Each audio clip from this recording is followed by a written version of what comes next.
पाकिस्तान में बैनुल अक़वामी कंपनी के नाम से अद्वियात का जाली खाम माल तैयार करके फ़रोख्त करने का इंकशाफ। आलमी अदारा सेहत ने अद्वियात के जाली खाम माल की तहकीकाती रिपोर्ट जारी कर दी।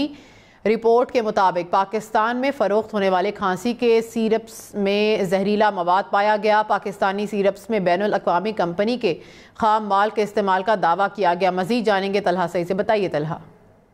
बिल्कुल, पाकिस्तान में बैनुल अक़वामी कंपनी के नाम से अद्वियात का जाली खाम माल तैयार करने के फरोख्त करने का इंकशाफ हुआ है और ये फरोख्त होने वाले खांसी के सिरप में जहरीला मवाद पाया गया है। और WHO की रिपोर्ट के मुताबिक बैनुल अक़वामी कंपनी ने खाम माल ना ही तैयार किया और ना ही फरोख्त किया, लेकिन पाकिस्तान के अंदर जो है वो इस नाम से जो है वो बैनुल अक़वामी कंपनी के नाम से जो है वो खाम माल इस्तेमाल हो रहा है। और जब खाम माल के ड्रम्स को चेक किया गया तो उसके अंदर जहरीला मवाद पाया गया।